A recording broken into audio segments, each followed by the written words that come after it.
A gente, para que as pessoas entendam como nasce uma injustiça. Quem é que está sendo protegido? Estão protegendo alguém muito grande, gente.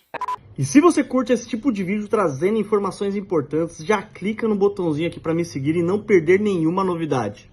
Ô, Carla, e também pegaram e pediram para você falar sobre o caso Vitória. Você tem reviravolta, né? Muitas. Você Caso Vitória. Que mais, assim, trouxe informações, né, do caso Vitória. O caso Vitória é uma tristeza muito grande, porque essa menina, a Vitória, tinha 17 anos, ela foi morta de forma brutal.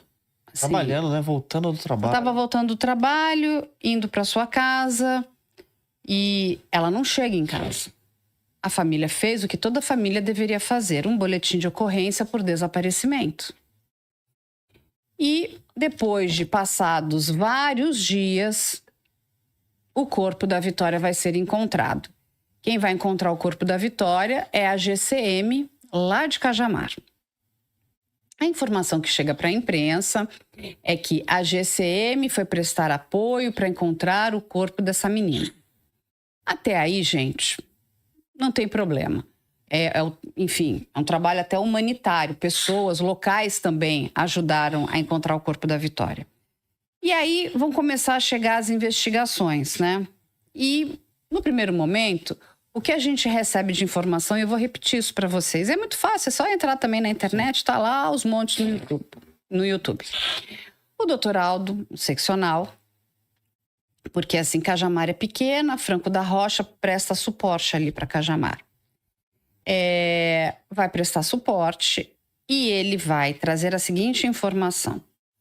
Há poucos dias nós prendemos um sintonia final do crime organizado. Sintonia final, gente, para quem não sabe, eles chamam, né, de sintonia final. Sintonia final como se fosse um cabeça. Como se fosse um líder. Um líder ali muito importante do crime organizado. Veja, quem fala isso é um delegado experiente de polícia. E ele vai trazer a seguinte informação. A Vitória foi encontrada com requintes de crueldade. Isso é verdade. O cabelo dela estava como se estivesse sendo arrancado. Nossa. As mãos dela tinham plásticos. Ela tinha muitas facadas aqui e ela estava nua. Ela foi encontrada numa região de mata, aonde, quando a gente olha a imagem, os livores cadavéricos dela não são compatíveis. O que quer dizer isso? Quando você morre, você vai ter tem um fenômeno biológico, que é a sedimentação do sangue. Então, você está sentado, ele vai indo para as pernas. Se você está deitado, vai para as costas. E eles eram incompatíveis com a cena do crime. Eles estavam ao contrário. Então, dito isso, aquele corpo, ela não morreu ali, aquele corpo foi deixado ali. Ela morreu em outro lugar Morreu em outro lugar e foi levada para lá. Até porque o que acontece? Não é nem de arrasto, porque não tinha marca de arrasto. Aquela quantidade de facadas que ela levou, deveria ter muito sangue ali no solo. Não tinha sangue. E aí, o corpo dela foi enterrado? Também não tinha, porque se você desenterra um corpo, ele enterrou para desenterrar, digamos que o criminoso fez isso, você teria terra, correto? Não tinha terra também. Então, qual a informação que ele vai trazer? Isso aqui tem marca do crime organizado, isso pode ser algo que foi feito por uma organização criminosa, e naquele primeiro momento ele vai atribuir isso àquela prisão que tinha sido feita daquele sintonia final. E por que eu vou trazer de novo essa informação? Você vai entender lá na frente. Muito bem. Aí você para se perguntar, por que o crime organizado vai matar a Vitória? Qual é a ligação que ela tem? Ela tinha ligação com alguém? E aí a gente tem que fazer uma segunda pergunta. Nós temos no nosso país, Luan, 88 facções criminosas. 88. Em São Paulo, a informação que a gente tem que a única facção que domina o estado é o PCC. Diferente de outros estados, Rio de Janeiro e Bahia, que são várias facções, eles brigam geograficamente por poder. Então tem o lado bom e o lado ruim, entendeu? Então, assim, E aí eu fui perguntar, inclusive para estudiosos, tem muitas pessoas que estudam, né, organizações criminosas, e essa organização tem ali como se fosse um manual de conduta entre eles, né, da conduta deles. O estatuto. Isso, vamos colocar assim. E dentro desse manual, você não mata menores de 18 anos. É o que estaria lá. E a gente vai olhar, ela é uma adolescente de 17 anos. Outras facções o fazem. Sim. Matam, não interessa a idade da pessoa. E aí, quando ele fala isso, soa estranho porque é uma coisa antagônica com o que seria proposto por esse estatuto, esse manual, essa proposição deles. E aí fui checar com várias, né, outros policiais, outras fontes jornalísticas, fontes de pessoas estudiosas, e todos eles trazem a mesma informação, que dificilmente ela teria sido morta pela facção. Mas não significa que ela não poderia ter sido morta por alguém que faz parte de uma facção. Você entende a diferença? Uma coisa é o seguinte, a facção... Não foi a instituição que mandou. Isso. Mas foi alguém dentro da instituição que pode ter agido sozinho ali. Ou a trabalho para alguém. Sim. Porque quando a gente para pensar, vamos pensar lá, o cara tá ligado a uma facção. Ele tá ligado, ele tá lá, ele é um batizado ali. Mas ele tem os negócios dele ali, outras coisas que ele faz. Tem uns acertos dele, com A, com B, com C. Então, a gente... preciso pegar essa menina e dar cabo dela. Porque quando a gente vai olhar o requinte de crueldade em cima dessa menina, e não é uma crueldade qualquer, é uma crueldade, assim, as imagens que a gente não pode mostrar. Porque é muito, inclusive porque... É desumano, né? É desumano com a família, com a vítima, mas a menina foi muito torturada. Nossa. Então, e aí a gente tem uma outra... Aí vamos aqui buscar um outro braço que é importante para essa área da questão do estudo da violência, que a pessoa que cometeu aquele crime não cometeu aquele crime como o primeiro crime dela. Ele já existe uma métrica que é a escala da maturidade criminal. Essa pessoa já cometeu outros homicídios, já cometeu outros crimes graves, já cometeu outros crimes. Pode ser um roubo, um furto, até um homicídio. Então você olha assim, não é um criminoso qualquer. Quando a gente olha, você carregar um corpo dentro da mata, porque as pessoas entendam, aquela região onde o corpo dela foi encontrado é de mata fechada. Sim. Como aquele corpo chegou ali? Não tinha marca de carro, de pneu de carro. Sim. Uma única pessoa levou aquele corpo e depositou aquele corpo ali? Acho difícil. Atravessar também o arame, né? E tudo. É difícil. Aquilo fechada. Tem ajuda de outras pessoas. Muito bem. Esse corpo foi encontrado. Aí a gente tem essa primeira informação do delegado Aldo Galiano. Vai passar alguns dias e chega uma outra informação. Inclusive, virou uma celeuma muito grande, porque isso foi falado, inclusive, no programa da TV Globo, da Fátima, da Patrícia Poeta, que ela vai falar para o pai da Vitória que aquilo teria sido um crime passional. E da onde sai essa história de crime passional? Que o ex-namorado da Vitória estaria tendo um caso com outro rapaz e que a Vitória teria descoberto, teria ameaçado eles e eles resolveram matar a Vitória, vão pedir ajuda para mais pessoas. Então já saímos do crime organizado para esse outro. Por que é que a Vitória,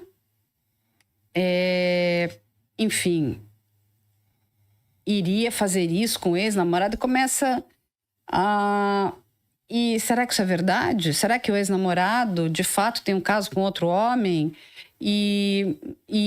Enfim, era uma história bizarra, de horrível e sem sentido.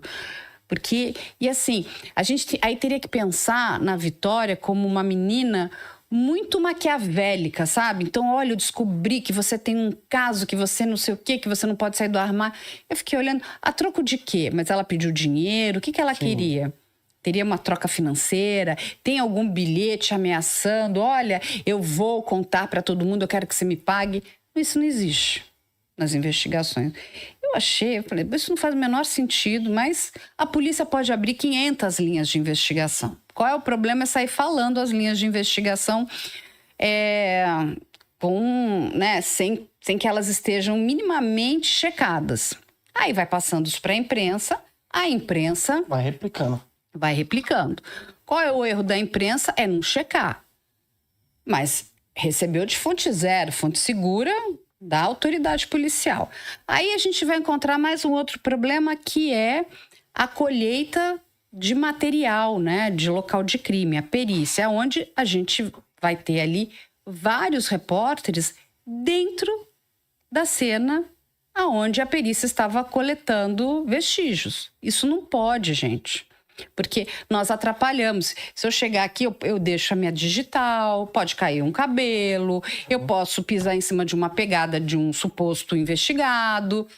Entende? A gente não pode estar ali. Só quem pode estar ali é a perícia e a autoridade policial. E a gente vai vendo algumas coisas que naquela época eram muito estranhas, mas a gente ainda não conseguia fazer muitas ligações. O secretário de Segurança de Cajamar está em todas as coletivas, está nas perícias, está na reconstituição. E você, aquilo é esquisito. Muito bem.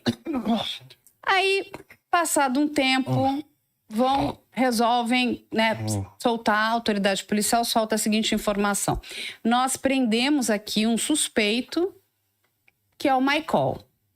Por quê? Porque ele é o stalker da Vitória. Bom, olha lá, gente, saímos de um crime de organização criminosa, depois um crime passional, agora estamos no stalker. Aí, quando você para pensar, o stalker não precisa ter uma relação direta com a vítima.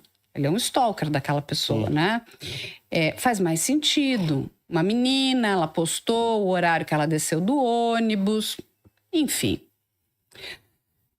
E ele vai ficar lá, ele é levado, ele é preso, a polícia vai pedir, a prisão temporária dele. E o que acontece? Desde o dia que esse rapaz é preso, ele vai ter ali um representante legal. Muito bem. É passado um tempo, vai chegar a seguinte informação para nós da imprensa. Michael confessou o crime.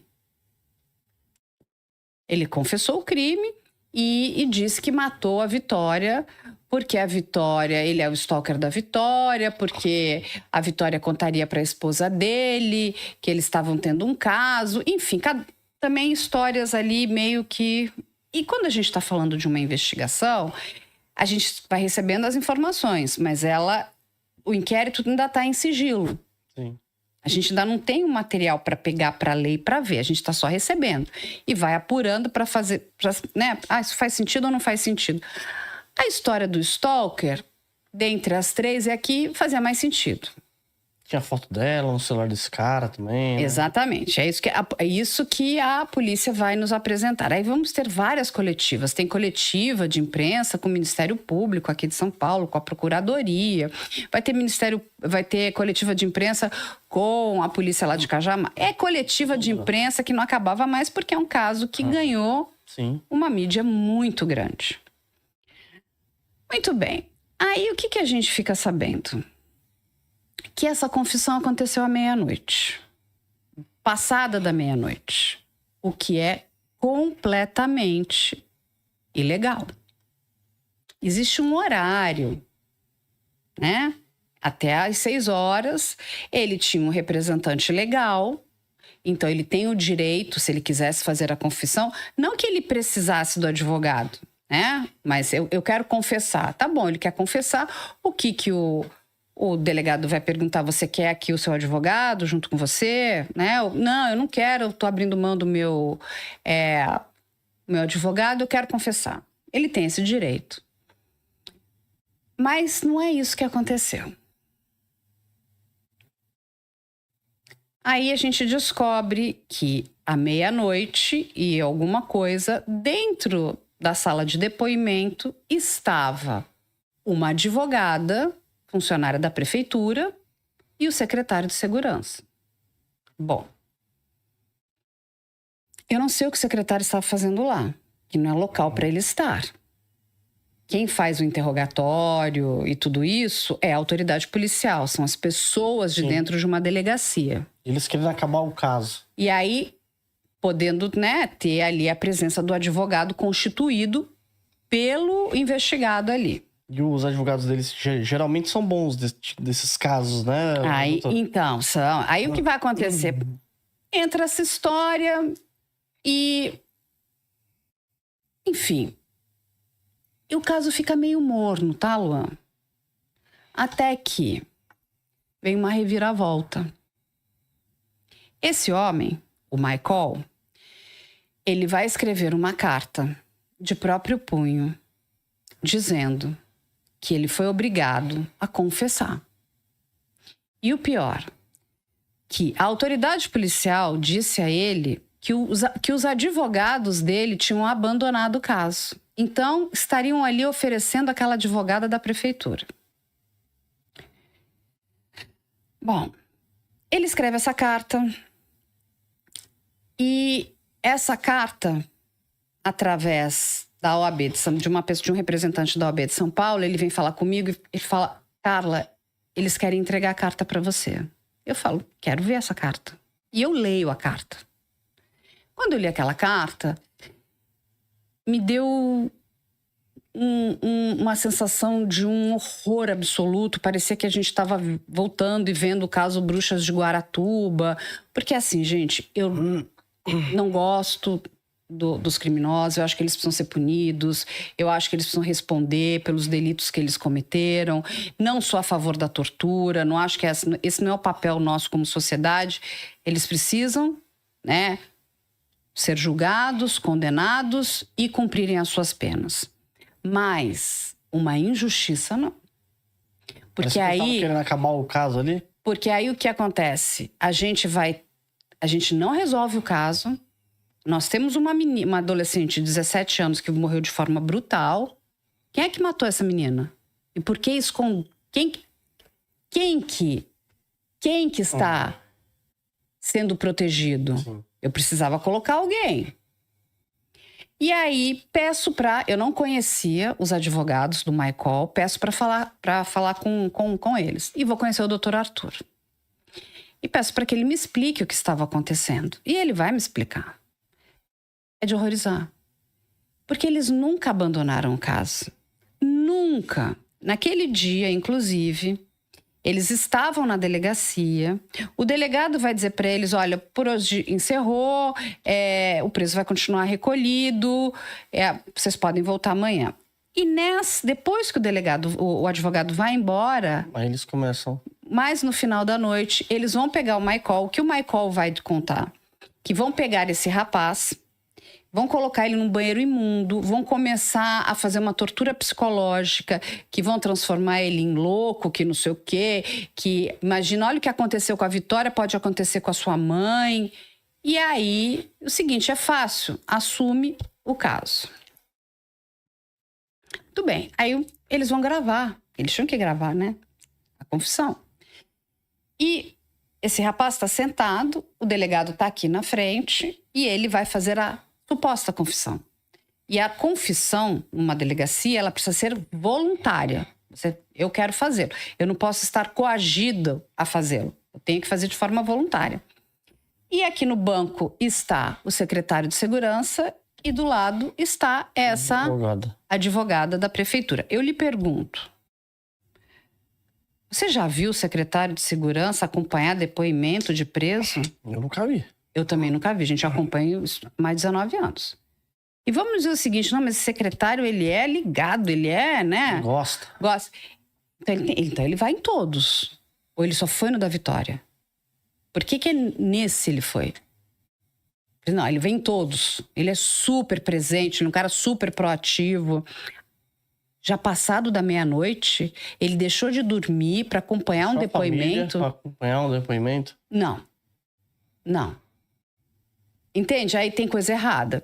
E aí o que vai acontecer? Na hora que ele está depondo, o delegado que está na frente pergunta: aonde você deu as facadas na Vitória? E ele começa a olhar para o delegado e olha com uma cara assim, porque ele não sabe. Sabe o que o delegado faz? Está gravado, é maravilhoso, eu adoro.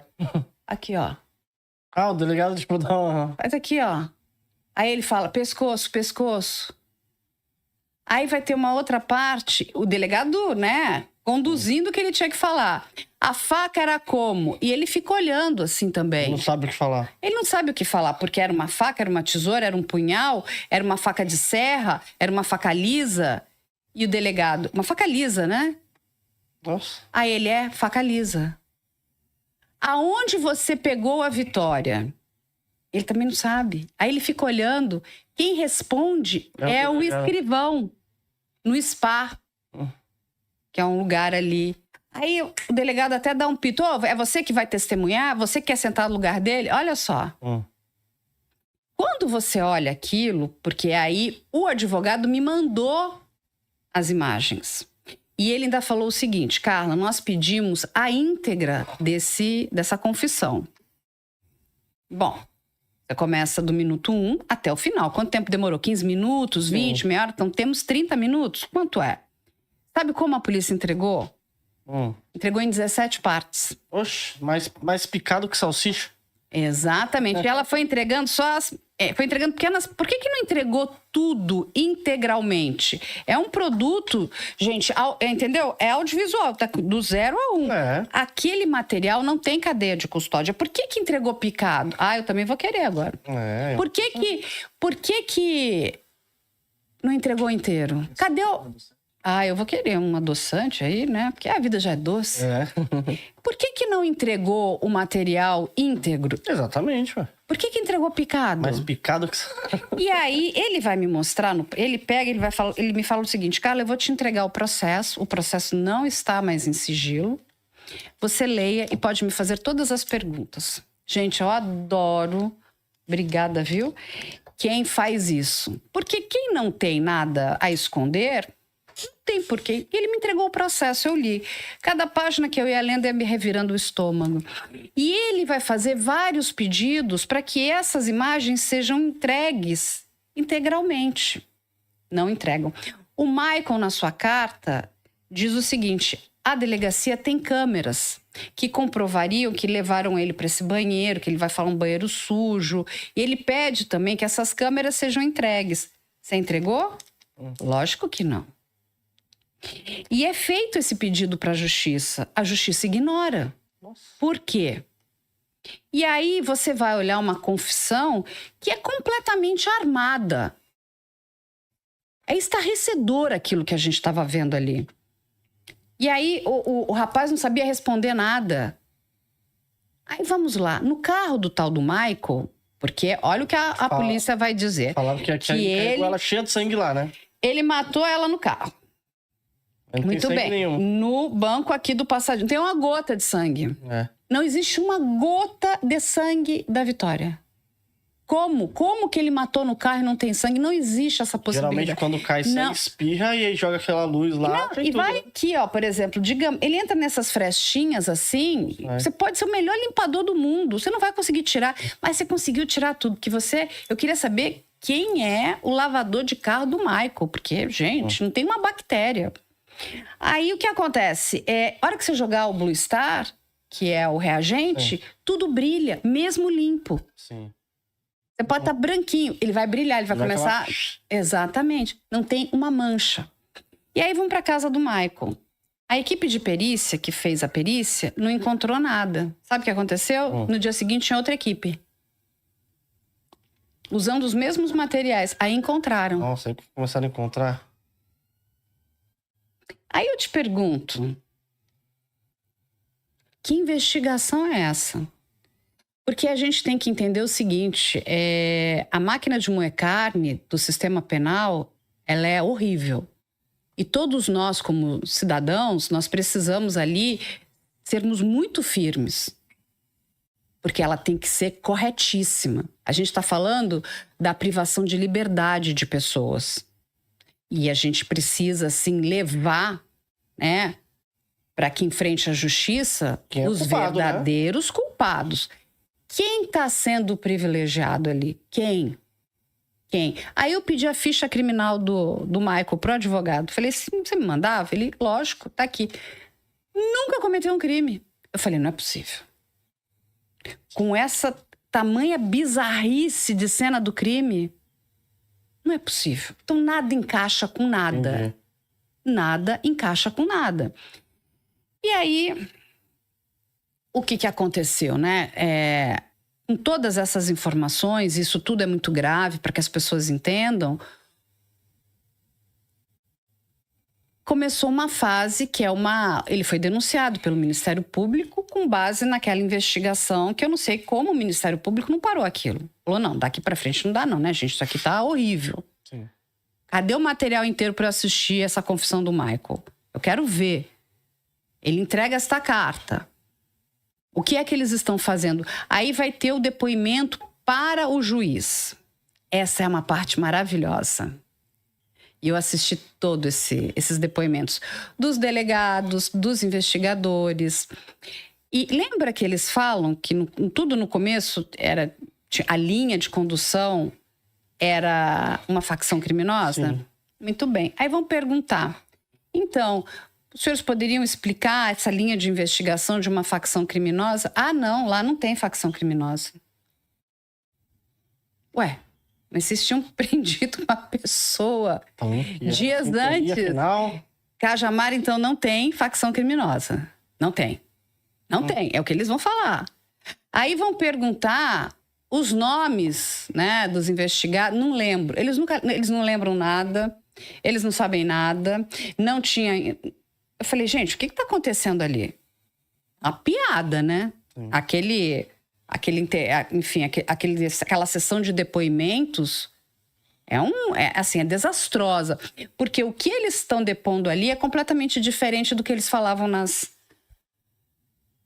para a imprensa ali nas coletivas.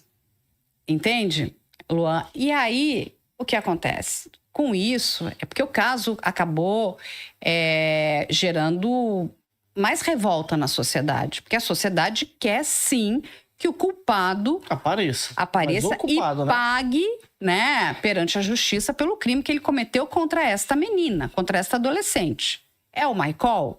Aí eu perguntei para o advogado, o que é de fato que vocês querem? Sabe o que ele me respondeu?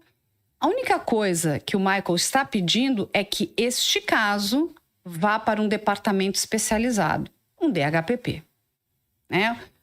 Para que essa investigação seja feita da forma correta, sem nenhuma interferência política de Cajamar. Entende? Longe dali, porque ali não está dando certo. Isso aqui tem que ser investigado do zero. Aí, vamos lá. O DHPP chegou ali, bateu o martelo, é o Michael. Ele falou, não tem problema, nós vamos embora, nós vamos para o júri. Mas a gente precisa de uma investigação correta. Sim. E não, eu tenho uma coleira, agora eu preciso achar um cachorro. Entende? Quem vai ser esse cachorro? Um homem pobre. Ele cai como, né, uma luva. Humilde, simples, com pouca instrução. Ele é perfeito. Aí vamos às fotos. Sabe a foto que acharam no celular do Michael? Aquela foto estava no celular do ex-namorado da Vitória.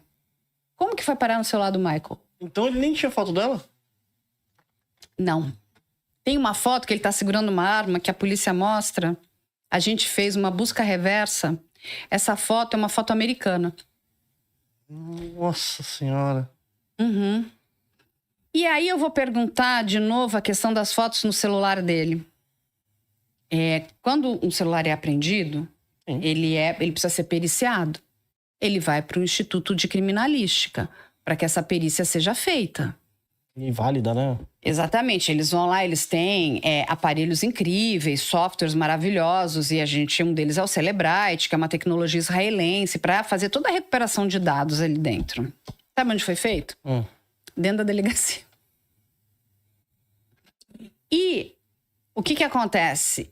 As fotos que eles apresentam tem a informação ali que foram colocadas depois que o Michael entrega o celular para a polícia. Nossa. Quem colocou aquelas fotos no celular dele? Próprio... Você entende que tem problema demais? Nossa. Não dá para acreditar nessa investigação. Eu não acredito. Isso está no processo. Tudo que eu tô falando para vocês aqui está no processo porque eu li o processo. Nossa, terrível, né? Aí o que a gente ficou depois sabendo é que a comoção é tão grande que um deputado nosso aqui da Lesp, deputado Rafa Zimbaldi, está pedindo que este caso saia de Cajamar e venha aqui para São Paulo, para que ele seja investigado com a devida, né, qualidade ética e profissional. Este é o caso da Vitória de Cajamar. Agora eu te pergunto, imagina se é com você. Nossa, você ia querer essa investigação? Total, né? Assim, com um amigo seu. Injustiça total. Agora, o que parece, Carla, é que eles querem fechar essa investigação. Por quê? Já para não ter olhos para Cajamar, né? Ó, fechamos. Mas aqui. Quem é que fez isso? Quem? Por quê? Por que mataram a Vitória? Exatamente. Quem está envolvido na morte dessa menina? Não é uma pessoa pequena. Para o secretário de segurança estar na colheita de um depoimento... Meia-noite. Passado da meia-noite... Não, gente, pelo amor de Deus. Nem eu quero estar. Assim, não. Aí fica a pergunta para nossa audiência. Vamos ver o que o pessoal vai falar. O que vocês acham? Nossa, mas tudo muito suspeito, né? Muito. É tudo... Por que a advogada da prefeitura estava ali? Ele tinha advogados. Por que foram enganar o rapaz dizendo que o advogado dele tinha abandonado o caso? Não faz sentido nenhum, né? Ele nunca abandonou o caso. Tudo tá muito que confusão é essa? É isso mesmo, para que as pessoas entendam como nasce uma injustiça. Quem é que está sendo protegido? Estão protegendo alguém muito grande, gente. Eu tenho aqui as minhas conclusões, mas não quero ser leviana. Sim. Né? Mas, assim, é alguém bastante poderoso, que tinha interesse em acabar com a vida dessa menina. Aí a questão que a gente precisa responder é sempre duas perguntas quando um crime acontece. Autoria e motivação. Por qual motivo? O que uma menina tão humilde, né, daquele jeito tinha... O que acontece? A informação que chegou pra gente também, que eu cheguei muitas vezes a perguntar isso. A Vitória estava grávida? Aí eu vou receber... Quando a gente começou a mexer nesse caso, uma pessoa, né, que pede sigilo da fonte porque tem bastante medo, me diz o seguinte, que a Vitória tinha dito a ela que estava grávida. E eles conseguiram fazer algum exame? A perícia diz que ela não estava grávida.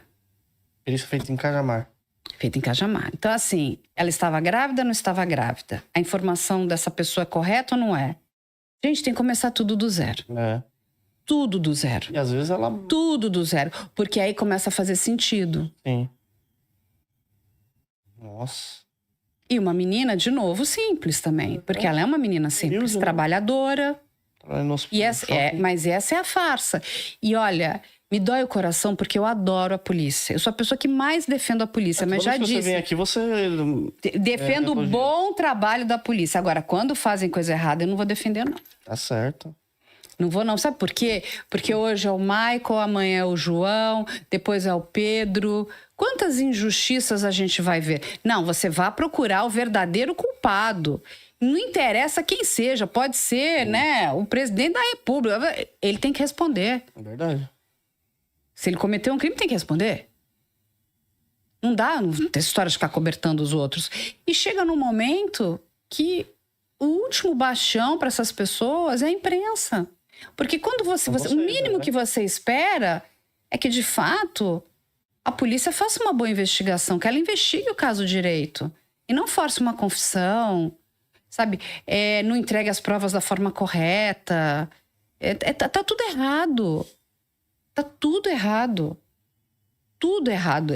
Assim, é uma das investigações horríveis, porcas, mal feitas. Ela tem que começar do zero. Do zero. e ser feita por um departamento, eu lá atrás já falava isso, porque EXO não está num departamento, porque o departamento de homicídios, né, que é esse departamento especializado, ele exatamente existe para lidar com casos complexos como esse, quando você não tem motivação e autoria confirmado, então vem para cá, são equipes especializadas, alheias ali a uma politicagem para investigar o determinado crime. E a Vitória merece isso. A família da Vitória merece isso. A sociedade merece isso. Porque a gente está sendo enganado. E muito enganado. E isso não é bonito, não. Porque quando a gente olha aquele processo e fala, gente... Erro atrás de erro, erro atrás de erro. Não é? Então, assim, entrega tudo. Cadê as câmeras que ele tanto pede, fala que comprovariam? Não, se você não tem problema, entrega a câmera. Não, a gente não fez nada com ele, ninguém ameaçou ele. Tá aqui, ó. A câmera tá aqui. Perfeito, então ele inventou. Entrega a confissão na íntegra. Cadê? Por que não entregam? Por quê? É, tão complicado, né, cara? Complicado, não é? Muito. Luan, complicadíssimo. Então, gente, então estamos todos, né, ali, né, com hiperfoco nesse caso. E assim, a sociedade quer saber. É porque é um caso que comoveu, né? Então o pessoal quer realmente saber. Deixa aqui qual que é a sua opinião? Deixa aqui nos comentários aqui, a gente vai estar acompanhando. Ô, Carla, fala, querido. Outro caso que você também fala bastante, né? Eu sei que o seu tempo é curto aí. Não, mas vamos lá. Enquanto eu tô aqui, eu sou de vocês. É o Ítalo. Fala assim, pergunta pra Carla que ela é a que mais conhece desse caso. Se tem novidades, não tem. Eu acho que foi o vídeo mais visto, né, Matheus? Do Ítalo. Até hoje o pessoal tá comentando lá no vídeo. Então, o caso do Ítalo é um outro caso também bem complicado, gente. Porque, assim... Lá atrás, a gente recebeu várias denúncias, né? Em relação aos vídeos que o Ítalo fazia, né? Muitas pessoas, inclusive da região dele ali na Paraíba, muito preocupadas que essas crianças estariam sendo usadas de forma incorreta. E eu até eu faço um vídeo lá atrás perguntando e indagando, porque para que a gente use crianças, para que todo mundo saiba aqui, para qualquer coisa, tá? Fazer uma propaganda de vamos beber água, vou usar uma criancinha, né? Que é bom, saudável. Eu tenho que pedir uma autorização para a vara da infância e da juventude. Eu não posso usar uma criança sem uma autorização. Isso é ilegal. E se vale para o real, vale para o digital. Então, eu vou usar vídeos com crianças dançando, fazendo reality shows. Eu preciso dessa autorização. Por quê? Ali, o Ministério Público, a Justiça vão olhar para ver se aquela criança não está tendo nenhum prejuízo educacional, cognitivo, nada, não está sendo abusada, não está sendo explorada. E se eles entenderem que está tudo ok, eles vão autorizar. Se não entenderem, não vão deixar. Isso vale para tudo, para um comercial, para um filme, para uma série, para uma novela. Quando a gente vê crianças e adolescentes nesses ambientes, precisa de uma autorização. Dito isso, quando a gente vai procurar, essas autorizações não existem. Então, aquelas crianças estavam ali em troca de algum tipo de benefício. E aí chegou para a gente uma informação muito interessante, que era o seguinte: as crianças tinham um celular que era dado por ele. Este celular, uma fonte também nos confidencia que em determinados momentos ele recolhia os celulares das crianças. Que as crianças só podiam usar o celular quando estavam fazendo os videozinhos que iam para o canal dele. O resto, o celular estava num local fechado ali. Sim. E que muitas vezes, por exemplo, quando você vê, estão indo no ônibus da turma do Ítalo para algum lugar. Aquilo era tudo meio fakeado. Depois que acabava a gravação, as crianças voltavam para dentro da casa. Nós temos ali, no caso do Ítalo, 2 casas. Uma em João Pessoa e outra em Bahia. Uma casa, as pessoas vão lembrar, que parece um caixotão que tinha um HS assim, é a casa de João Pessoa. E a outra casa, parece um bunker assim, né? A outra casa é a casa de Bahia. São essas 2 casas. Muito bem. E aí, vai ter o vídeo do Felca. Aquele vídeo viraliza. O Felca tá falando da adultização, daquilo tudo, que é super importante. O que estamos fazendo com as nossas crianças. Não é só o Ítalo, são vários outros supostos influenciadores usando crianças. né? Porque lugar de criança é brincando, estudando, não é estando naqueles locais em posições sexualizadas, nada daquilo. Aquilo é completamente errado, né? Mas não são só esses. Tem muita coisa errada sendo feita com criança, porque criança é muito lucrativa. Aí a gente vê 3 linhas ali, o Ministério Público, lá da Paraíba, o Ministério Público do Trabalho, que tem ligação principalmente nessa relação, né, dessas crianças estarem sendo usadas de forma abusiva, né, não autorizada pela Justiça, e o GAECO. Quando a gente lê GAECO, para que as pessoas entendam, GAECO é uma parte, é um braço do Ministério Público que... O que eles investigam? Organizações criminosas. E quando a gente lê, né, organização criminosa, não é só facção criminosa, são organizações, pessoas que se organizam, têm hierarquia, crimes, né? Exatamente, para cometer crime. Aí você fala, bom, a casa lá é Ítalo com aquele, né, o namorado dele lá, o Euro. Eu fiquei pensando, mas o que o Ministério Público, o GAECO, está colocando como organização criminosa? A família? Porque teria que ter uma suposta hierarquia, tem que ter algo a mais. Falei, mas será que são só esses vídeos? E aquilo começou a ficar muito estranho. Mas, na época, né, porque ficou aquele furdunço, né, da adultização... até a votação, né? O Congresso sai correndo, vamos criar o ECA digital, me dá vontade até de rir, né? Lei a gente tem, tá, gente? Muita. A gente não precisa de mais leis. A gente precisa de aprimoramento em algumas leis e a gente precisa aplicar a lei, fiscalizar e responsabilizar. Nada disso é feito. Então não adianta eu criar a lei mais linda do mundo se ela não é aplicada. Ela é bonita no papel, mas ela não tem efetividade. Mas a gente sabe como é que funciona, né? Aquela nossa casa maravilhosa, né? Naquele populismo. Estamos fazendo alguma coisa, votaram a toque de caixa. E aí, isso só é bom quando isso acontece para o criminoso, porque é uma lei brigando com a outra. O Estatuto da Criança e do Adolescente, que vai brigar com o Código Penal, que vai brigar com a nossa Constituição, que vai brigar com o LGPD, briga com tudo. Porque em cada pedaço está escrito de uma forma. E se o criminoso tiver bons advogados, opa, olha, aqui está dito isso, aqui está dito tudo. O que vale mais? Né? Código de Defesa do Consumidor, a gente não falta lei. Tem tantas leis, quando ele fala assim, é um desastre isso aqui. Uma ainda sobrepondo o outro. O que a gente precisa é de aplicação das leis, fiscalização e responsabilização. Isso a gente precisa. E é lógico que dentro de cada lei, talvez melhorar um parágrafo, né? Atualizá-lo. Mas não precisa de uma nova lei. O Brasil tem lei que não acaba mais. É tanta lei que a gente fica até confuso. Mas uma está falando uma coisa, a outra está falando outra. Quem que vale o quê? É o Código de Defesa do Consumidor ou é o ECA? O que tem peso? Entende? Sim.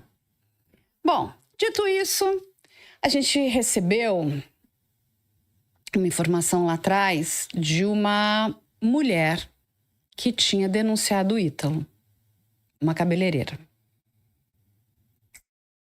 Lá atrás. E essa mulher vai aparecer morta.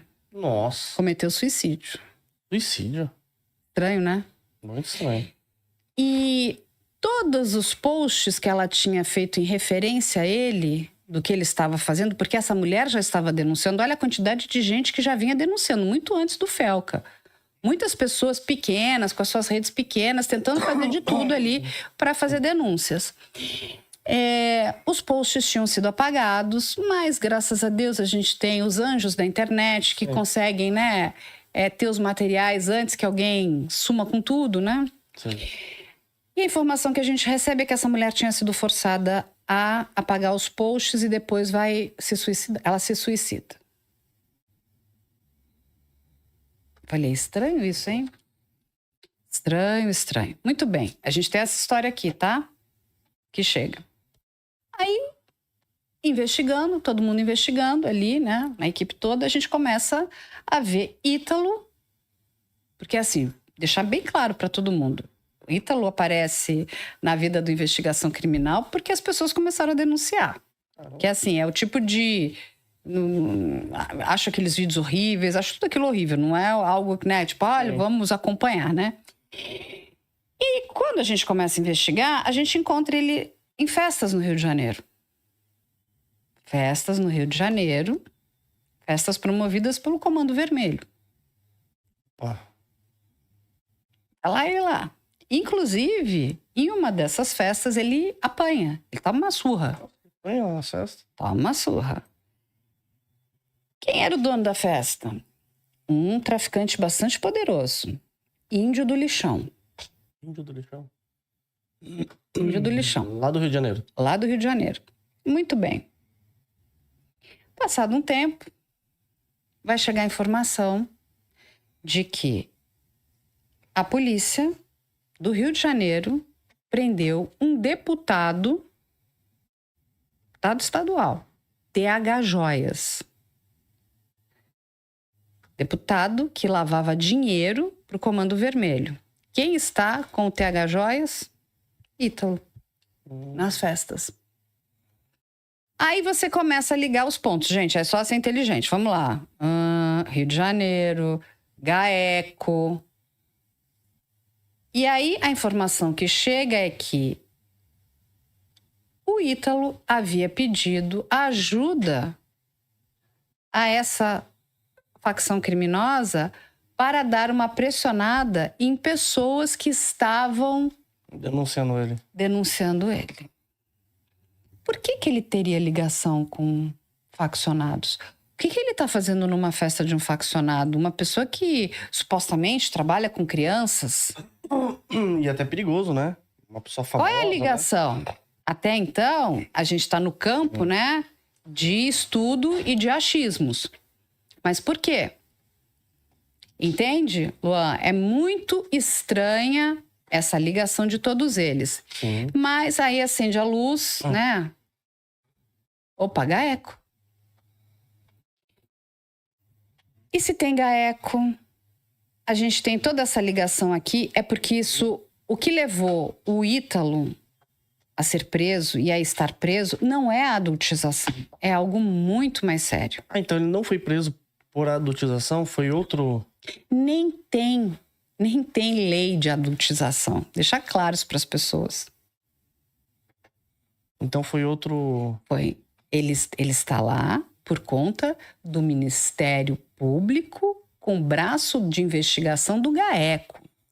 Muito bem. Eu falei com o advogado dele, Dr. Casimiro. Um advogado bastante experiente, muito bom. Na área criminal. E ele me trouxe até um documento de um TAC, né? Que é um termo de ajustamento de conduta do Ministério Público do Trabalho junto com o Ítalo. Aonde, no caso até da Camilinha, ele simplesmente, a ação foi extinta. Eles não viram problema. Ah, não, a menina está estudando. Então, veja só. Sim. Ele me entregou isso, esse documento existe. Aqui, ó. Então, opa. De novo, é algo muito grande, muito sério. O que acontece, para as pessoas entenderem? O caso do Ítalo, porque envolve crianças, está em sigilo, né? Por conta de menores de idade e por conta dessa investigação. Eles voltaram para Paraíba e olha só que interessante. Quando eles estavam em São Paulo, porque eles foram presos aqui em São Paulo, o DEIC de São Paulo vai ajudar, é um braço que vai apoiar a polícia da Paraíba. Aprendeu o Ítalo e o namorado. Ele estava com uma jaqueta fazendo propaganda de uma Beth da Deolane. Aquela jaquetona lá. Muito bem. Uma das coisas que ele pede, e não faz muito sentido, é o seguinte: eu não quero voltar para Paraíba. Por quê? Você tá com medo de quê? E aí, o que ele traz como informação é que ele quer ficar perto da família. Mas a família dele tá lá. Exatamente. Não, mas eu tenho família aqui. Por que ele não queria voltar para Paraíba? E muitas pessoas perguntam, o que o Ítalo sabe? O Ítalo, para mim, é só mais um elo dentro dessa corrente. Tem muito mais gente. É muito maior do que a adultização. Quem mais está envolvido? Você acha que ele O que ele sabe? Você Você acha que ele corre risco de vida? Então... Se ele voltar, sei lá pra... Ele tem... Dentro da prisão. O que acontece? Depende do que ele falar. Muito se especula que ele pode fazer ali um acordo de colaboração premiada, que seria a delação, né? Vulgarmente a gente chama. Mas para que isso tenha alguma validade, ele vai precisar entregar gente muito poderosa. Quem são os poderosos? De novo, olha aí, gente, é só poderoso, né? E ou ele vai assumir tudo sozinho, ficar quieto, porque ele tá com o gaeco aqui no pescoço dele. E o gaeco, quando entra, não entra para brincar, porque ele tem muita coisa. E não é sobre adultização. É muito mais do que adultização. É muito pior do que a gente pensava. E aí ele em festa lá no Rio de Janeiro. O que rolava nessas casas? Os celulares escondidos. Por quê? O que não podia ser filmado? Aí, veja só, quando foi ter o cumprimento do mandado de busca e apreensão, houve um vazamento. Porque entraram primeiro, sumiram com tudo. Quando a polícia chegou, não tinha nada. Quem vazou? Quem sabia que ele ia sofrer um mandado de busca e apreensão? O que saiu dali? Tiraram tudo da casa, né? Principalmente coisas eletrônicas. O que ele podia ter? Que materiais ele teria em posse dele que poderiam comprometer, inclusive, outras pessoas? Porque não é só sobre ele. Uma organização criminosa, você precisa ter muito mais do que 2 pessoas. Não é Ítalo e Euro. Eles são só um pedacinho de uma coisa muito maior. Então, não sejamos inocentes. Tem mais coisa aí. Mas o que a gente tem que esperar? Temos que esperar, deixar o processo andar um pouco mais, entender se ele vai fazer essa colaboração premiada ou não. E se fizer, ele precisa entregar algo muito grande que a polícia não saiba. E não é só falar, ele precisa provar. Ele está com excelentes advogados. Tô advogado de primeira? Não é advogado porcaria, não. São advogados bons. Então, assim, tá lá na Paraíba. Então, a gente tem que aguardar um pouquinho, gente. Eu prometo, eu volto aqui com o Luan. Se tiver mais novidades. Mas não adianta. Mas essas novidades mas aí vou já são colocando para vocês pensarem. E, de novo, a gente tem que agradecer muito aos detetives da internet. Eu amo essas pessoas. Porque tem pessoas que vão descobrir coisas, né? E às vezes a gente recebe umas informações. Também, né, Não, porque assim, tem coisas assim que são fantásticas. Olha isso. Então, quando a gente tá ali dentro... Gente, é muito bom. A gente tem que entender o seguinte, a sociedade tem que fazer isso mesmo, para cobrar um trabalho incrível de investigação da nossa polícia, para que todos os envolvidos, não só 1 ou 2, sejam, né, julgados e condenados, mas todos. Quem mais está nisso? Quem mais? O que mais que tinha lá nessa casa? É uma casa, gente. É um bunker. Aí não é uma casa, é um bunker, todo fechado assim. Todo bonito. Por que as crianças não podiam ficar com o celular? Queremos respostas, hein? Mas já vai ter respostas. Vai. E aí, Luan, qual é a próxima? Próxima, Carla. Você tem até que horas, cara? Só pra eu saber. A gente tem mais, vamos lá, mais uns 15 minutos. Acho que dá pra falar. O pessoal falou assim, ó, eu vi que o Vic Vanilla ficou te ameaçando na internet. E pergunta pra Carla se ela tem medo desses satanistas. Do Vic Vanilla? Não, bom, gente, medo de quê? De uma pessoa desnorteada? Assim, o que é o medo? A gente precisa entender o que é o medo. O Vic é uma farsa. Dito isso, ele procura engajamento. Ele precisa mostrar que ele é machão, valentão, isso, aquilo outro, entendeu? E cada hora ele precisa entender o que ele é primeiro, né? Ele começa se ele é drag queen, se ele é satanista, se ele é neonazista, o que ele é. Porque cada hora ele é uma coisa. Ele vai enganando as pessoas, aí o grupo descobre que ele enganou, ele vai para outro. E ele vai tentando. E ele não tá... Porque no fundo, o que o Vic quer, gente? O Vic só quer uma coisa, dinheiro. Fechou? Então a gente tem que entender quem é o Vic. Ele quer grana. O que é isso? Grana é o seguinte, então ele precisa enganar pessoas. E ele vai falar exatamente aquilo que você quer ouvir. Que ele vai lá e fala, não, você tá com esse problema, eu vou te ajudar. E assim, mas para eu te ajudar, olha, eu vou fazer tudo de coração aqui, incrível, mas eu preciso comprar 10 garrafas aqui de pó de pirlim-pim-pim que custam 100 mil reais. Nada é para mim, gente. É só o pó de pirlim-pim-pim que vem lá de uma montanha perto do vulcão da Islândia. Que esse pó de pirlim-pim-pim, ele é mágico. Gente, assistam Vanna Marchi na Netflix. Vanna Marchi. Ela foi a maior golpista da Itália.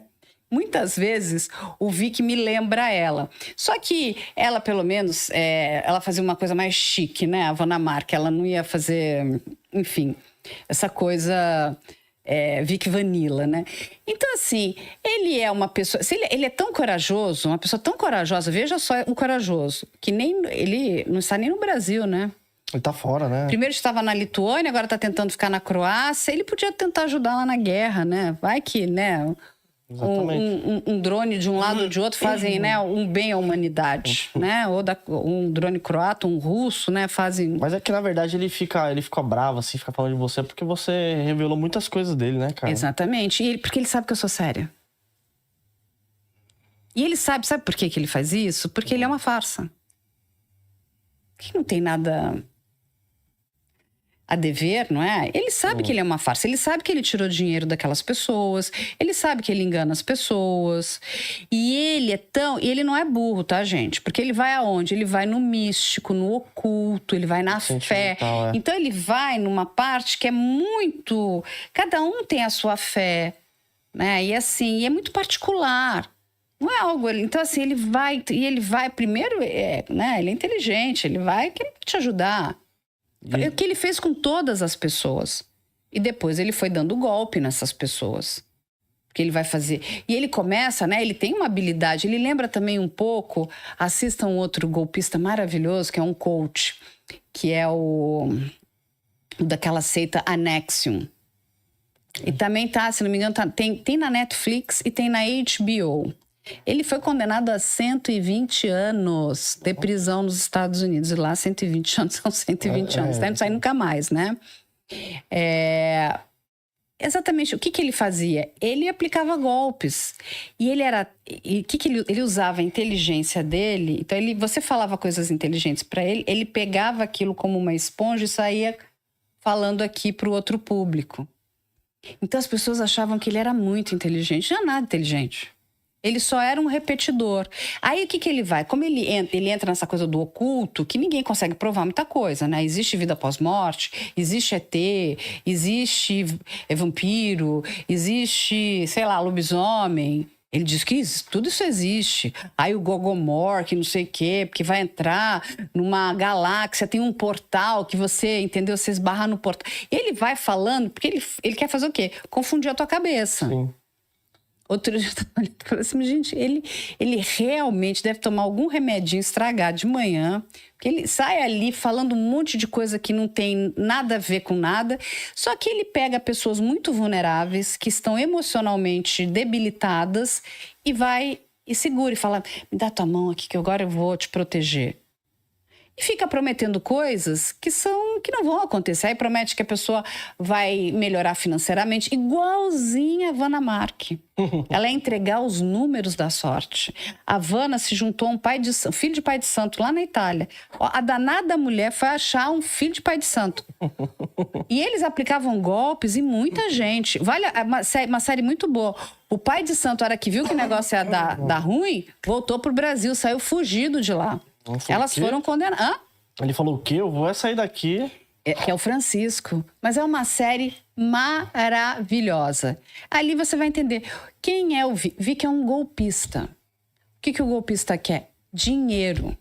E é por conta disso que ele usa alguma celebridade. Ele pega o Bolsonaro e fala, olha, meu presidente... E vai acontecer uma coisa terrível com ele, vocês orem pra não acontecer, né? Olha, gente, vamos parar pra pensar. Ele fala muitas vezes o óbvio, né? Vai acontecer alguma coisa. Se vocês colocar em risco, pode acontecer, não é? Sim. Ele fala obviedades. Então, assim, é o óbvio. Olha, agora as pessoas... Eu já previa que nós iríamos ter bebidas envenenadas. Esse é o tipo do golpista. Mas eu não podia falar por conta de tal coisa. Aí a pessoa fala, ai meu Deus, ele sabia. E ele vai enganando, então ele precisa buscar novos grupos. Entende? Mas assim, só que ele vai deixando rastros, né, no universo digital. Se não existisse o mundo digital, seria mais fácil para o Vic, mas existe. E ele mesmo vai deixando os rastros. E qual é o nosso papel? É informar a sociedade que ele é um golpista. O que ele fez com aquela pessoa, ele é um estelionatário. Né? Ele está sendo processado. Nossa, ele tá... Volta para o Brasil, Vic, vem cá. Se ele chegar aqui, ele pode ser preso? Ele vai responder um processo. Quem vai decidir isso é a justiça. Mas é gravíssimo, principalmente porque ele andou fazendo apologia ao nazismo, que é crime inafiançável, imprescritível. Então vamos contar lá para o Dr. Vic, o mocinho, que ele precisa aprender direito também. Porque essa última faixa de crimes que ele está cometendo são imprescritíveis e inafiançáveis. Volta para cá. Volta para cá para dar um abraço. A polícia tá louca para te dar um abracinho. Não é? E assim, gente, vai procurar. Usa a sua inteligência para algo bom na sua vida. Vai fazer bondades de fato, né? Sim. Vai ajudar o próximo. Vai trabalhar, sabe? Vai fazer algo bom. E não fazer... Porque teve uma época, o que aconteceu? Acho que não rolou para ele. Não sei nem se ele... Porque ele é dado a apagar os vídeos. Mas as pessoas que, né, têm o hiperfoco nele vão guardando. Ele chegou lá na Lituânia e ele abandonou um pouco todo esse negócio de... Quando ele sai do Brasil, até o último momento, ele era neonazi. Aí ele estava numa coisa de turismo e gastronomia. Me mandaram, eu falei, gente, agora ele vai virar chefe. Que ele voltou para as origens lituanas dele. Mas, inclusive, foi avisado. Ele foi tentar tirar lá um passaporte. A princípio, ele teria... Não sei se é verdade ou não, uma descendência, né? Uma ascendência, né? Ele tem parentes ali lituanos, não sei se é verdade ou não. Mas já foi avisado, inclusive, a embaixada da Lituânia sobre os processos que tem aqui no nome dele, porque ele estava tentando um visto. Não sei que visto é esse. Tempo, né? Sei lá. Um visto de permanência. Aí, a última informação que a gente tem dos maravilhosos detetives da internet, incríveis, a gente ama muito vocês, que ele estaria na Croácia. Daqui a pouco ele vai pegar em armas para defender um lado ou outro, não sabemos qual, porque ele precisa de engajamento, entende? Né? Daqui a pouco ele vai aparecer lá nos Estados Unidos, não sei se alguém vai querer aquilo, né?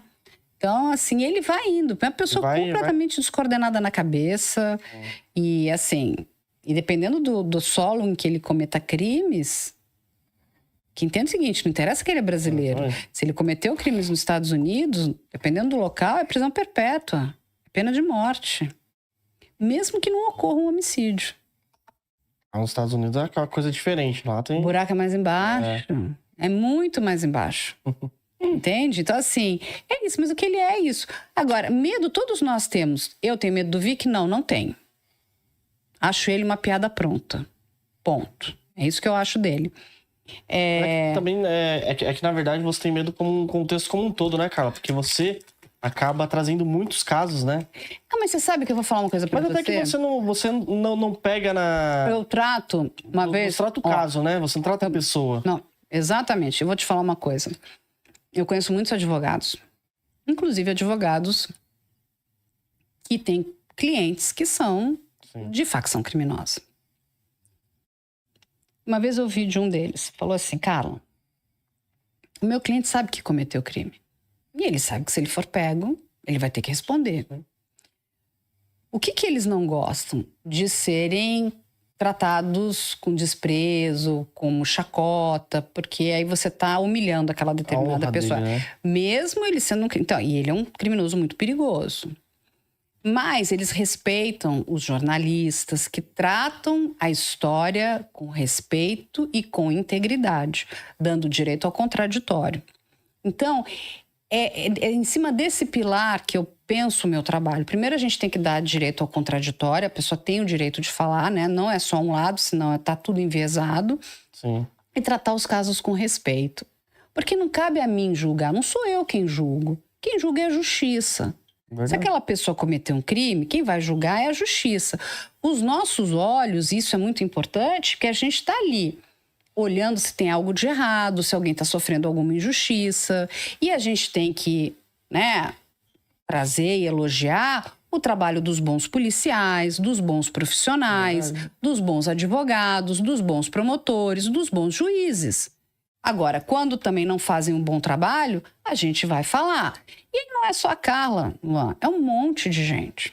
Nós temos bons jornalistas, muito bons. Pessoas que não vão se vender para uma mentira. Então, a gente tem respeito, entende? Eu acho que é isso que você vai sedimentando na sua estrutura profissional. As pessoas me respeitam. Tanto que se eu pedir para falar, olha, eu gostaria de conversar com o seu cliente, ele cometeu determinado crime, eles virão falar comigo. Porque sabem que eu vou tratar aquilo sério, com respeito. E o seguinte, não tem... Olha, infelizmente, você cometeu esse crime. Não tem o que fazer. E não cabe a mim, eu não sou juíza de ninguém. A gente vai, no máximo, tentar entender o que está acontecendo. Contextualizar tudo isso. Entende? Verdade. Mas é assim, quando a gente faz um bom trabalho, a gente fica mais tranquilo. O seu trabalho é sensacional mesmo. Vocês trazem bem a informação. E não ficar só gritando, xingando, porque isso é péssimo. Uma coisa que você contou um caso que você poderia falar, pô, o delegado só fez merda aqui. Esse delegado aqui fez, o investigador também, fulano de tal também, poderia dar nomes, né? E você trata o caso, fala, é com a justiça. Se ele fez coisa ruim, a justiça vai atrás dele, né? Eu tô dando a minha opinião aqui. Já falei. Estou trazendo fatos. Fatos, exatamente. Não é nem a minha opinião, a gente está trazendo fatos, né? Porque, assim, o fato é esse. A opinião é das pessoas. Cada um vai ter a sua opinião. Concordo, discordo. Verdade. E a gente, né, vive numa democracia. Sim. O que a gente tem que entender é que, principalmente quando a gente se depara com uma injustiça, a gente tem que brigar muito para que essas injustiças não aconteçam, porque você não sabe se você não é o próximo. Verdade. Se um amigo seu, um parente seu, o seu filho... Então, é isso que a gente tem que brigar o tempo inteiro, para que as injustiças não ocorram, entende? Então, quando a gente faz isso, a gente está ajudando a sociedade.